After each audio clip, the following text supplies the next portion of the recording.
Welcome back to No Man's Sky, everyone. Jason here, and this is our beginners series. So if you're a brand new player, or maybe you're coming back after like a year or whatever, however much time, and you want to play the game again, this will kind of help you get up and going in a brand new save, because it's 2026 coming, and we need to get in here and see all the good stuff, because every couple of months we get upgrades or updates for No Man's Sky, so it changes some stuff.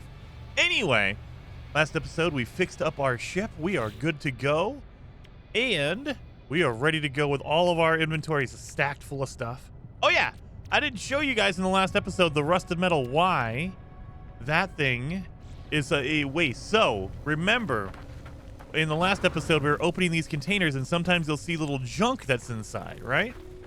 And you can pick it up and you can use it. However, it's marked junk for a reason, and let me show you why. So we need to make one metal plating right here. Because if you go to your build menu by pressing up on the D-pad, we need a... Oh, no, we already have a portable refiner, so I just wasted that. Never mind. We have that. Let's put that down. So if we try to refine stuff, at the end of the last episode, I was kind of showing you what the refiner does. So you can pick up anything, like oxygen, for instance. And we know one oxygen turns into one carbon. It goes 1 to 1, that little tiny number right there, right? So that's an equal process. If I try to do like maybe sodium, it takes 2 sodium to make 1 sodium nitrate. That means 2 to 1 right there, that little tiny number on the side of the box. So that's kind of like generally how we can figure out, okay, if I want to make something really cool, this is what it's going to take. However, if you pick up the rusted metal, put it in there, 1 rusted metal equals 2 ferrite dust, which sounds like a good deal, right? It takes forever to refine. So if I start refining it, you see it says 37 on that side. So we're gonna get 116. Let me run around on the dirt here. 116 ferrite dust. Boom. How much ferrite dust am I getting while that's going on? It's still going. I'm probably going to get like 200 or 300 ferrite dust just doing it this way. And I'm just getting the little tiny rocks. The big rocks give you even more. Still going. Still going. So yeah, that's why, for me, the rusted metal is generally a waste of resources, waste of time, number one, because it takes so long, but it also took 12% of my fuel. That's 12 carbon. It took 12 carbon to make that. So in general, unless you absolutely need it, like if there's no minerals, there's no rocks around you, which is very, very rare. It can happen. You can run into a planet that has no rocks at all, no minerals at all. It's just so rare that it like basically never happens. You can just take, 2 minutes to kind of run around and you'll see rock here, rock there. Look at there's rocks everywhere. And so that's why it's like, can you use it? Absolutely, you can use it. Should you? Probably not. It's probably not very cost effective or time effective to use the rusted metal. Again, if you need it, absolutely. It's useful. It's a good thing to know in the back of your head, but ultimately it is not gonna it's not a beneficial overall thing. You can just literally do that, pop it and be good. I got 10 from that little rock right there. Got another 7, so I just got 17 in like 5 seconds. Anyway, our ship is fixed. Our ship is ready to go. So we're going to get in and we're going to launch. Hold our right trigger. And so now this is where you might want to change up your direction on things. So for me, I love playing No Man's Sky in third person, where the camera is behind your character. However, some people like it in first person, so you can kind of see everything. Depending on whichever one you want to use, hit down on your D-pad, go all the way over here to the gear icon, and you see this one right here, switch Starship view. So now I have a camera behind my ship. So again, depends on how you like to play. Some people like to play in first person, some people don't. They like playing in third person. I prefer third. But yeah, we can see this. So I will say, all that being said, No Man's Sky was made with first person in mind. So what I mean by that is, you see how my weapon cursor, it moves around? With some ships, it makes it really hard to see in front of you because your weapon cursor, like this right here, is being blocked. I can't see where my weapon's shooting, depending on the camera. Whereas if you're in first person, it's locked in. It stays where it needs to be, so you can always see where you're aiming. And like if you want to shoot something, you can see it. So, and there's a lot more situations. You know, the other thing is, look at, I have a radar here. I have all my planetary information all in front of me right here. So this is definitely a benefit if you want to play in first person. The game was made with first person in mind. It works in third person, but it plays a little smoother and better in first, at least for information and things like that. Another thing to keep in mind is, let me look at my inventory here. So we have these two things in our inventory. We have a dihydrogen jelly and tritium, right? Keep in mind that you can shoot the ground and you can get minerals off the ground. So if you want to break a rock, look at that. I'm destroying things on the ground and it's going in my inventory. Look at all that. Look at all that I just collected just from shooting the ground just a little bit. So this is a very, very fast and easy way to collect a lot of resources because your ship laser is way stronger than your mining beam. The only downside is you get half of the resources. So if I break this rock, if I use my mining beam, I might get 20 ferrite dust out of it. Because I'm using my ship, I'm only going to get 10 out of it. However, you destroy rocks way faster with your ship. So basically, you're doing quantity over quality if you use your Starship.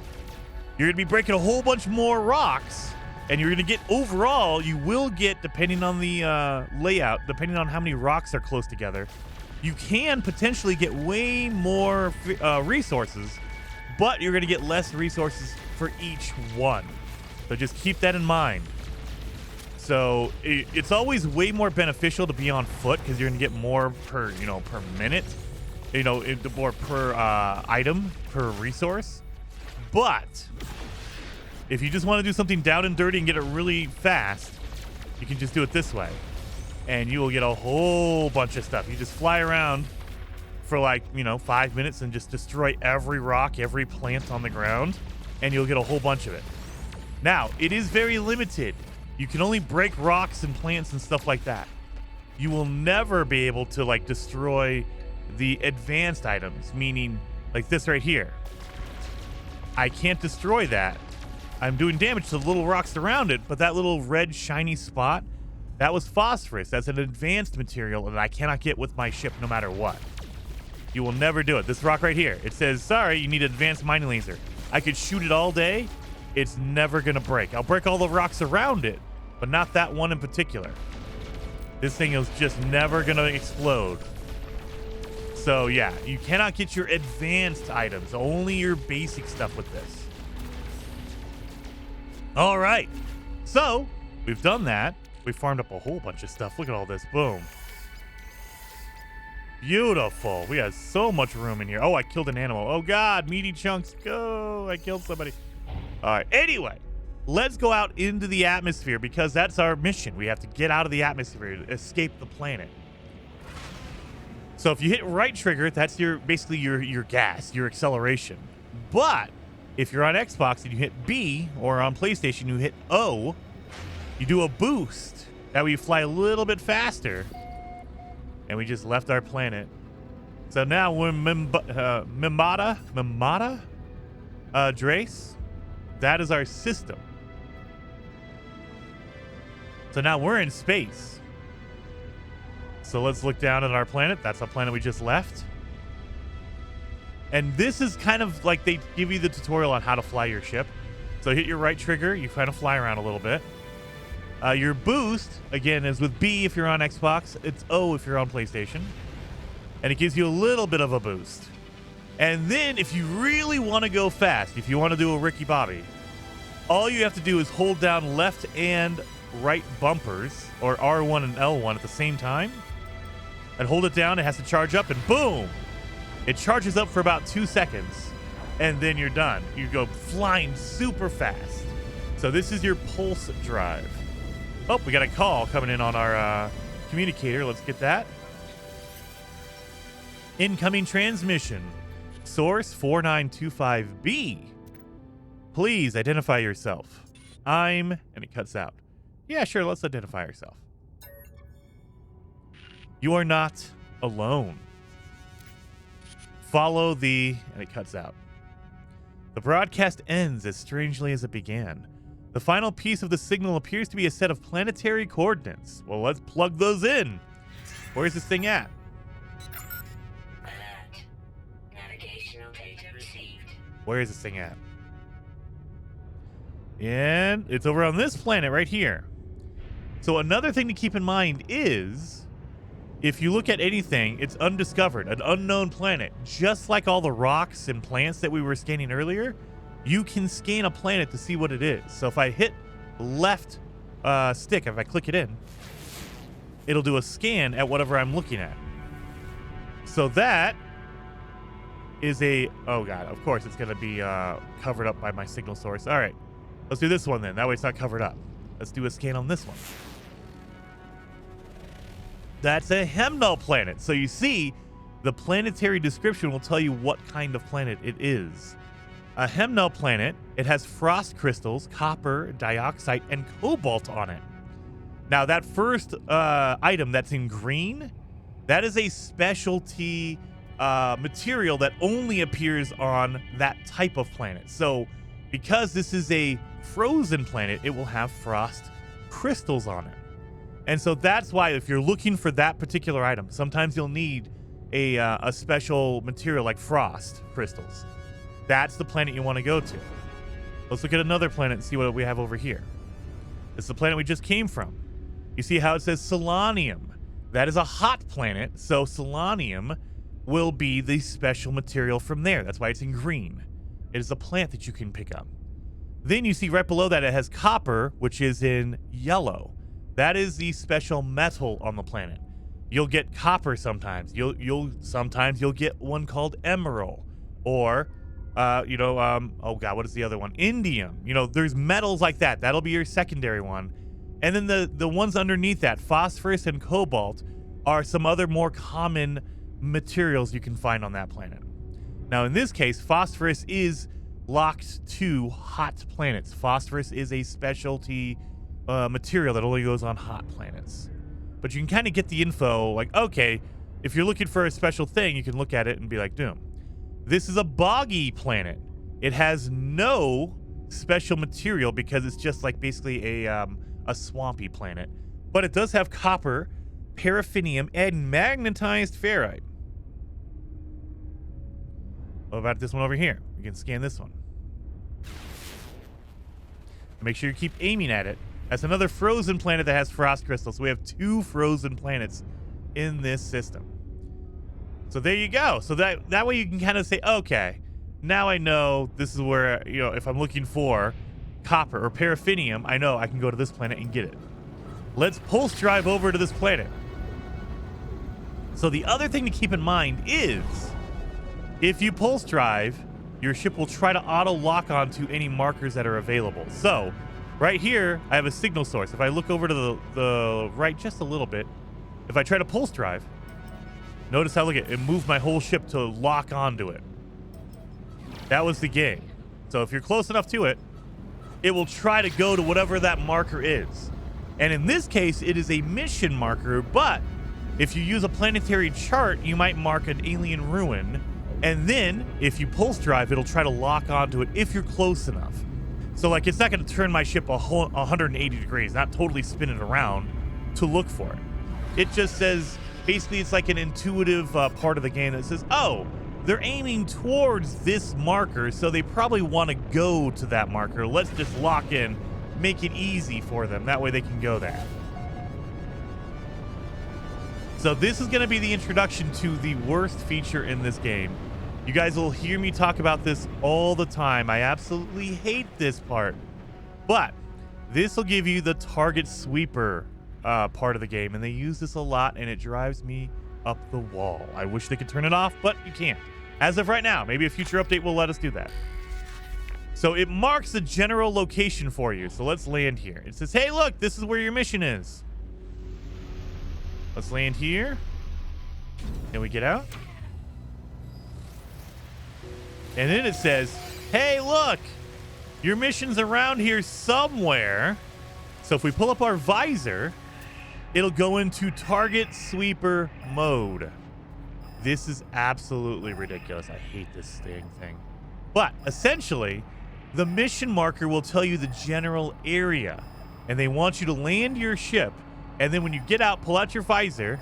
And you see how the yellow lines on the left side of my visor are lighting up? That means it's to the left of me. The location is to the left. So now it's target aligned. That means it's in this direction. And below that rectangle in the center, you see estimated distance, 165, 166. That's the general area it's going to be in.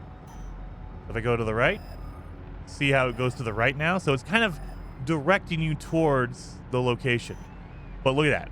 It's a big area to walk through. So we need to slowly walk in this direction.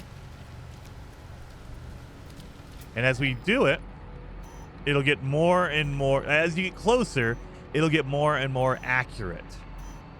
So we just need to keep walking this direction. And I believe if you get within 100 units, within 100 feet of it, it will mark it for you. But you have to be within 100 feet. There you go. Actually, let's back up a little bit. Let's see if it's actually 100 feet.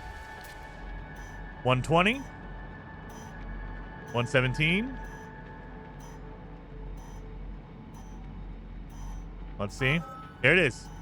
That was what? 100? Yeah, about 105. So you right around 100 feet. And I marked it. You don't have to do this. If you know where to go, you could just literally run there and do it. But the target sweeper is basically here to let you know, hey, this is your mission area. Go over here. In my opinion, it is a aggravating waste of time. I mean, you can argue the argument is it's way more immersive. They won't tell you exactly where it is. It doesn't make sense. But I mean, I don't know. It just irritates me so much. I hate the target sweeper so much. But here's our mission. Let's see what's going on over here. The sparking wires of the machine generate a signal, tapping out its broadcast into the void. Whoever left the message is long gone. Well, let's decipher that thing. Decoding. All right. Entry 4925C. No fuel. Failed to reach the station. Hazard protection is low. No choice but to, and it keeps cutting out, underground. Deployed a base computer. As well as the log entry, the signal contains plans for a base computer and terrain manipulator. With any luck, the base computer will hold more information about whoever is leaving these messages. Well, let's take those plans. So now we have a base computer. You can use this to make a base anywhere in the universe. As long as you have the materials, we need to get chromatic metal. Luckily, they just gave us a terrain manipulator. This is what you're going to use to dig up the materials you need, like the more advanced materials that are underground. That's what we need. So let's install that terrain manipulator. So you'll see they highlight the box for you. You go into our inventory, select that one, and the terrain manipulator is highlighted. We need 2 carbon nanotubes and 1 dihydrogen jelly. So again, we can start installing it, but we don't have those. So if we back out, it'll just sit there with a blue box around it, meaning it's not finished. Let's make 2 carbon nanotubes. And remember from the last episode, you can make more than 1 at a time. So if you hit left and right bumper, it'll build more than 1. So I could build 14 if I wanted to. I don't need to, so we're not going to do that, but we could if we wanted to. We only need 2. So down there in the box, it says build, and right next to it, it says X2 times 2. So I'm building 2 of them. That's what you want. And then 1 dihydrogen jelly right there. So we have our materials. Let's go back to our terrain manipulator. Install them. There. There. It's done. So now we have a terrain manipulator, but we need to find chromatic metal. So what is chromatic metal? Well, that is going to be copper that we refine down into metal. So we need to look around for copper. If we pull up our visor, the other thing to keep in mind is, look at that. Instantly, we switch from third person to first person with our visor. Again, No Man's Sky is made for first person. I just don't like to play it that way because I prefer the third person camera. It feels better. So we have a copper that is 838 away. We have paraffinium right there. We have another copper that's 1,000 away. So we have some copper from good distance away. So let's run that way. And remember from the first episode, we can do our jetpack jumps in the game to make us go a little bit faster. So if I run, you see how it's just going down slow just a little bit? But if you use your jetpack jump, and remember from the first episode, you have to be running forward, that way you have your momentum. Then you use your melee attack and your jetpack. Melee attack first and then jetpack, and you should launch yourself forward. So let's do it. Running and then melee jetpack. Look at that. You go so much faster with that.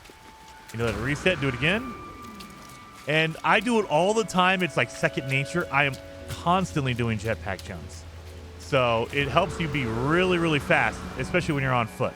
Later on, we'll get exocraft, basically vehicles that we can use. But as of right now, we're just on foot, so might as well use what we got, right? So we got this. Let me grab the sodium-rich plants, oxygen while we're here.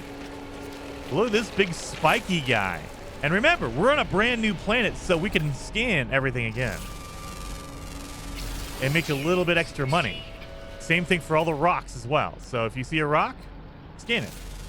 Make a little bit of money here and there, everywhere. Every single planet is going to be different, so you can scan all the creatures on every planet, all the rocks on every planet, everything. Make a ton of money that way. So on our way over to the, where did it go? Where's my copper at? Up there it is. I lost track of it.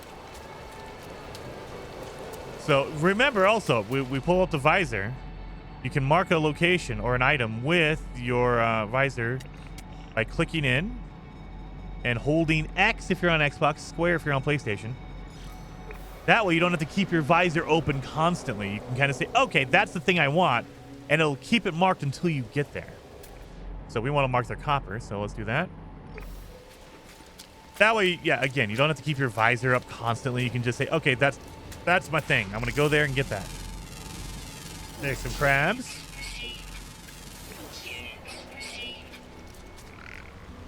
Keep it going.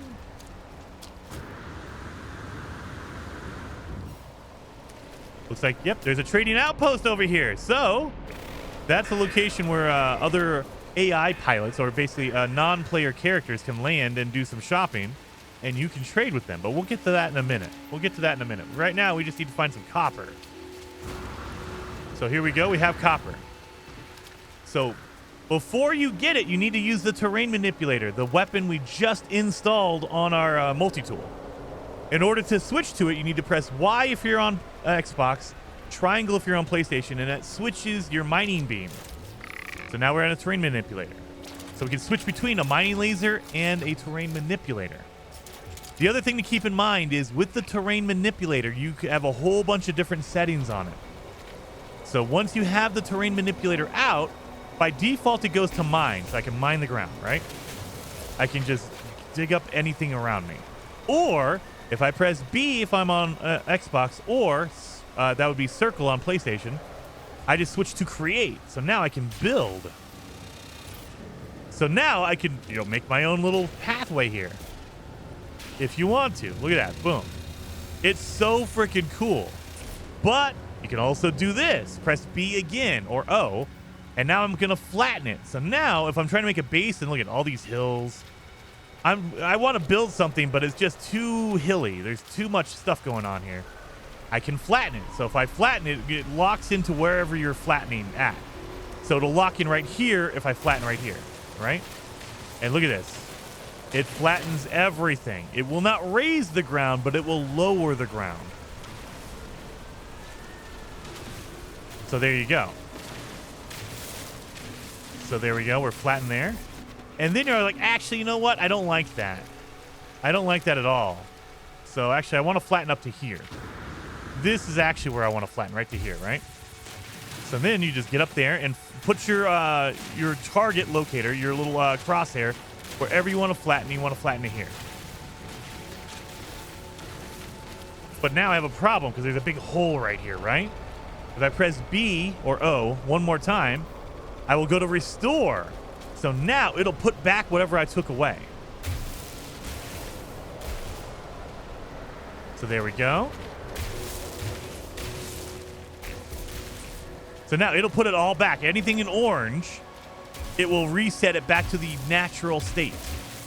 So it won't make any more additional ones, but it won't also delete anything. It'll just bring it back to where it used to be. So this is where the terrain used to be before I got here and I screwed it all up, right? So like if I went crazy and I was like, oh, I flattened it too much, I need to go backwards. You can do that by just resetting it. So there you go. And it works on all the stuff I've built as well. So I have my little pillar here, right? I need to restore this back. This is not good, right? It removes it. Anything I hand built, it takes away. Or anything I flattened, it'll put back to normal. So it's like I was never here. Like I was never here. So that's some of the features on the terrain manipulator.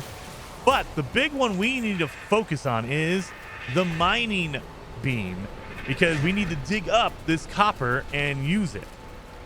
So you need to just hit it and you'll get a little bit of copper, right? If you hold it down, you can mine up all the copper.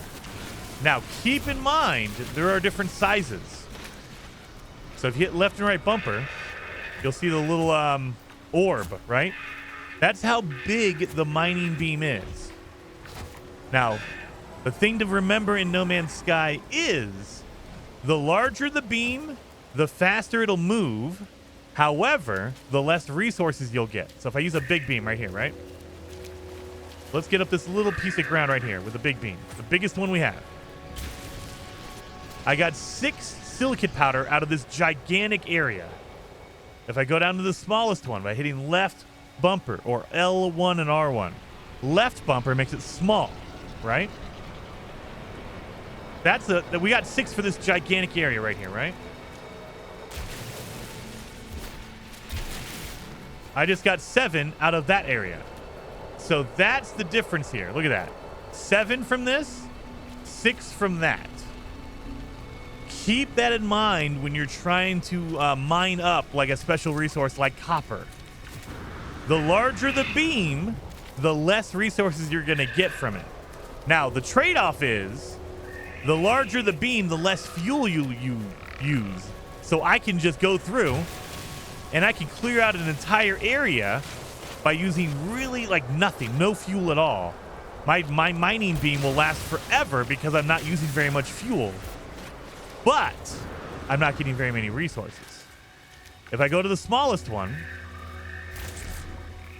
like that, it's going to burn through my fuel. I'm going to run out of gas, run out of fuel for my mining beam, but I'm going to get a whole bunch of copper.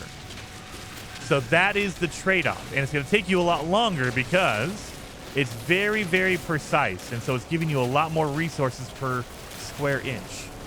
Technically, it's all based on time.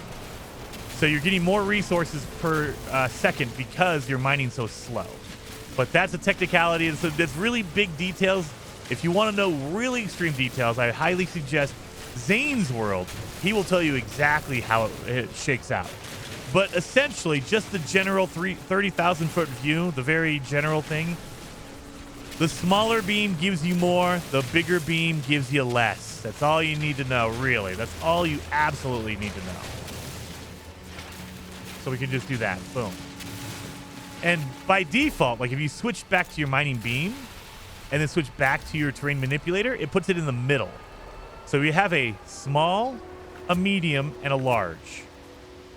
When you switch between different guns or different modes, it'll switch you back to the default, which happens to be the medium size.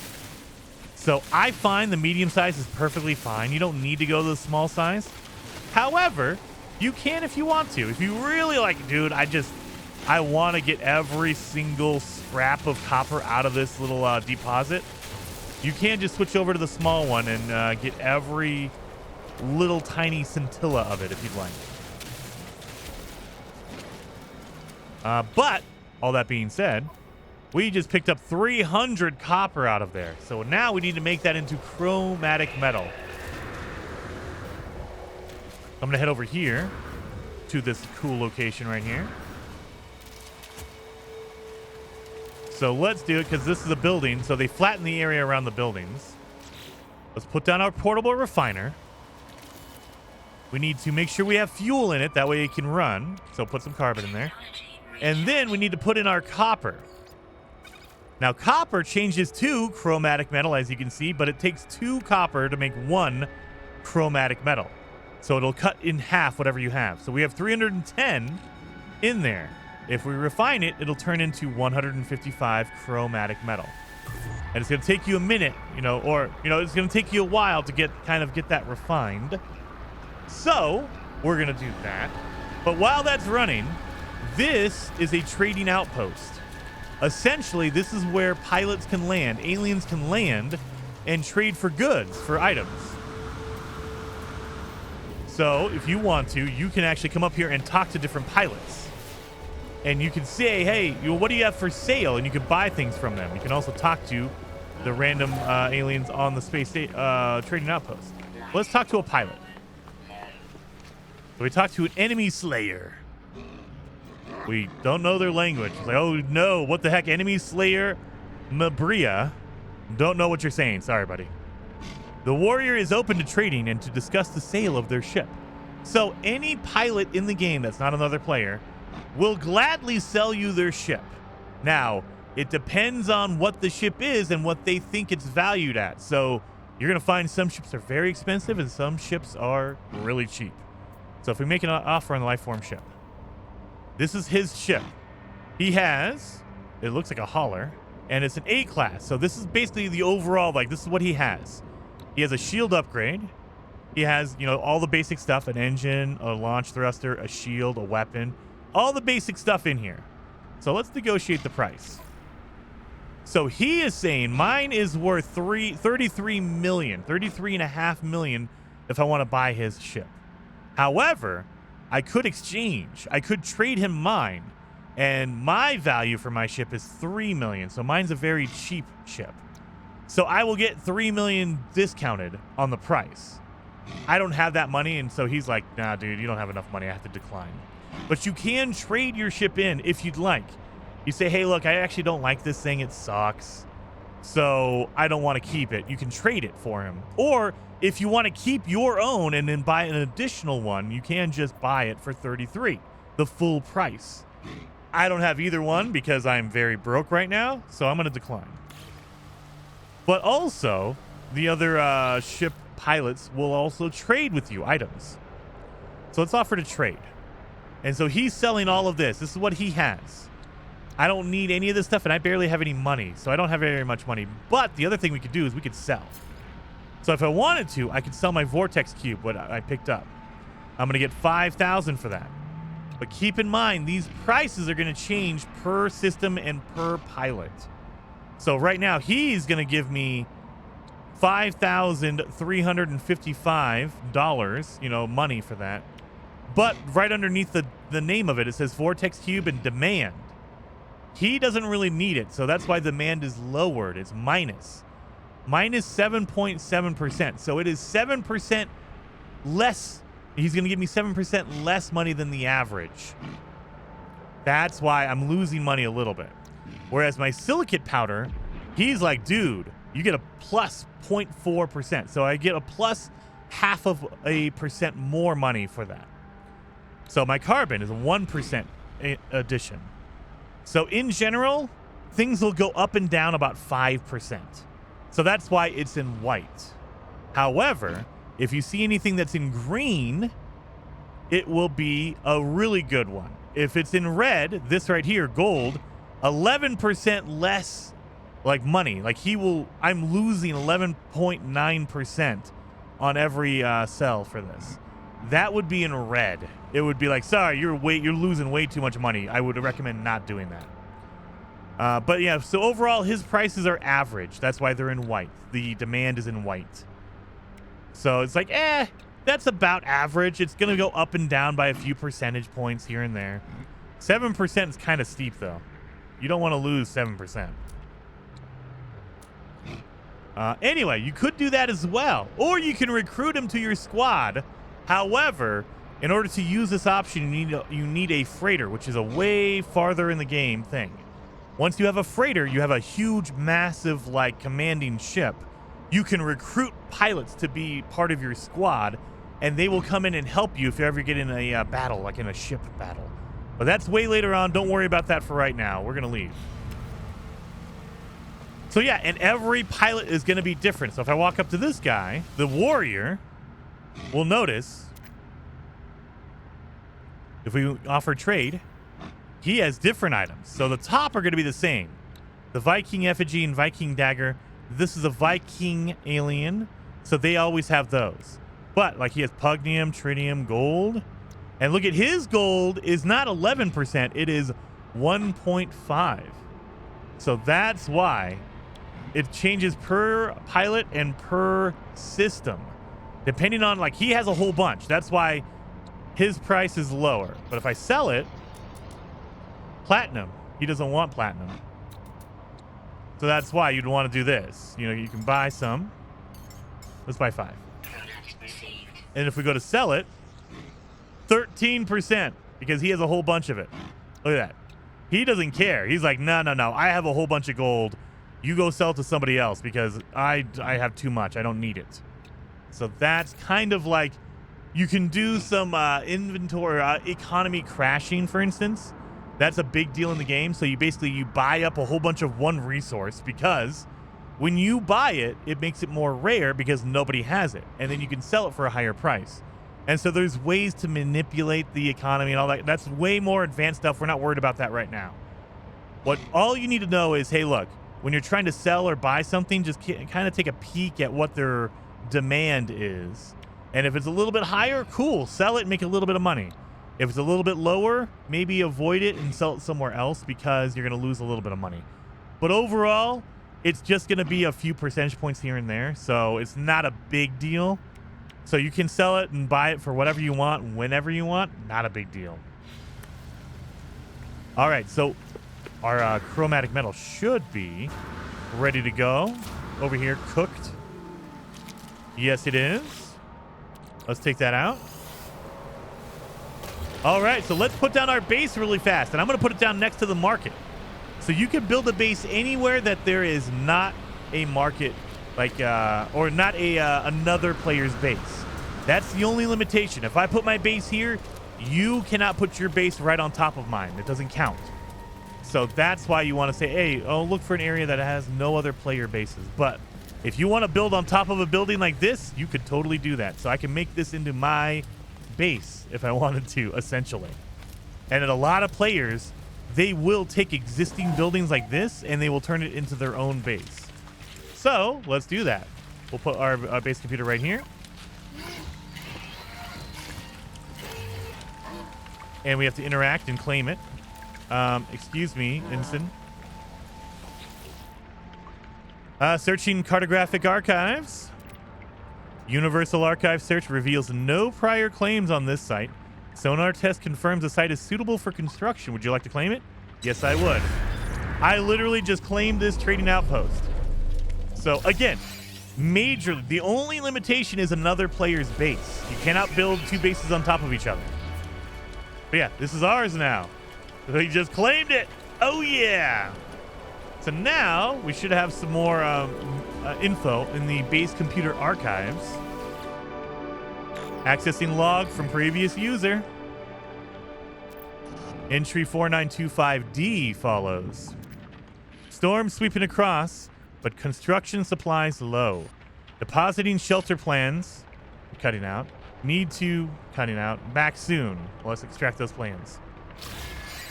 So now we've learned all the blueprints for our basic building blocks. I shouldn't say all. We learned a lot of the basic building blocks. So now if I pull up my building menu, now I'm starting to get more and more tabs in here. Before it was just this one. It was just one page because we only knew how to make a base computer and a portable refiner. Now we're slowly learning more and more stuff. Now we have a wood floor. We have wood walls, timber walls. We have all these different objects we can start building. And as we progress in the game, we will learn more and more. At the end of the game, this is going to have hundreds and hundreds of pieces that you can build and put out there. The thing to keep in mind, though, is these tabs only appear when you're in the building area of your base. So my base is limited to, I think it's 400 meters around. So the best way to do that is if you go to your photo mode. So that's my base computer right there. That is the locked in area. The base computer will say, okay, you're allowed to build within, I think it's 400 diameter. So if I back out,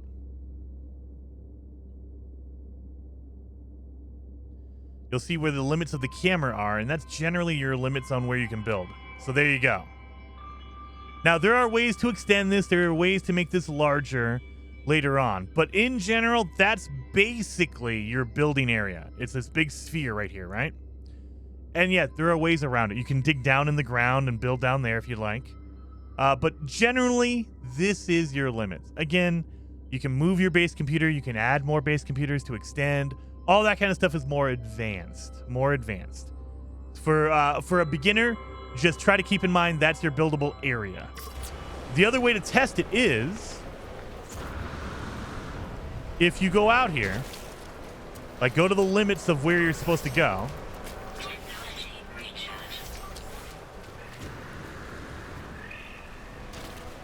If I try to build, look at that. We can still build our floor panels, right?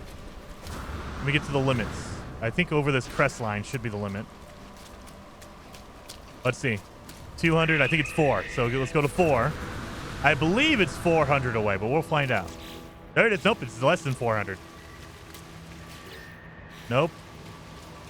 So you'll notice I don't have any of my like wooden flooring or anything like that, wood walls. There it is right there. So your building area is, it looks like 300, not 400. So you can get 300 feet away from your base computer before you run out of, before you're outside of the buildable area. Oh yeah, boom. So that's another way to test it. But generally, if you just go to your build camera or your camera mode, your photo mode, that will show you kind of the dome you're allowed to build in. So just keep in mind, that's what you want to, look for is, hey, look, how far can I go? So I can build my base all in here. I can make a massive base. With one base computer, you can make a ridiculously large base. So it's not like it's limited or anything like that. But for some people, like Beeblebum is an amazing builder in No Man's Sky. He will build massive, massive things that take like multiple base computers. He does glitch building, all that kind of stuff. So there's way, way more advanced things to do, but this is the beginner's guide, so we're not going to go into those yet. Maybe later on. But once you put your base computer down, it says, hey, look, you need to build a base. So we need to make a fob box, essentially. So let's move around. Here's our floor. We just chose our floor. Another thing to keep in mind is you can change to a build camera. So right now, it is my player running around looking at whatever I'm trying to place down. If I hit in the right thumbstick, it'll make me turn. So now I can literally rotate it. So that floor is now rotating. If I click it in again, it'll spin the other way. So I can place my floor at whatever direction, whatever angle I'd like to. I don't like doing that, so I'll go back and reset it. I like having mine flat because I'm very boring. I'm not creative and I'm not talented at building. I will just make a box here. So let's put that in there. But if you want to, hit left stick Right stick, again, will change the axis. Left stick, if you click it in, look at that, it's zoomed out. So now I'm in the build camera. So my character will stay exactly where they are. But I can move my camera and I can position my pieces a little bit easier because I can get a better angle on them. I love the build camera in No Man's Sky. It is so good. More games need to steal this from them.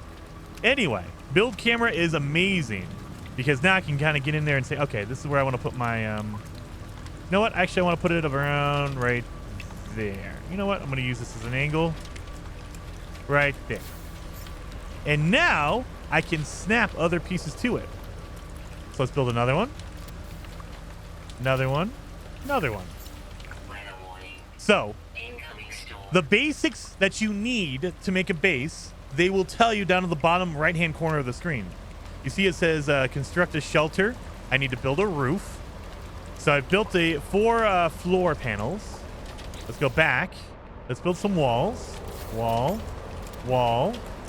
And look, even if I just move my camera, it auto snaps to where it thinks you want to put it. So there we go. And there we go. But we have to be able to get in, right? So let's back up and let's build a doorway right there. I need pure ferrite. Oh God, I need pure ferrite. So let's make some pure ferrite while we're here. So let's put down my portable refiner in here.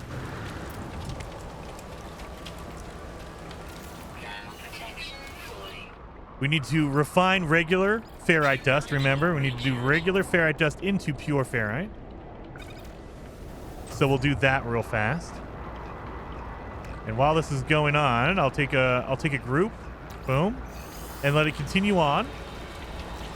Let's build our roof here, or no, our door, excuse me.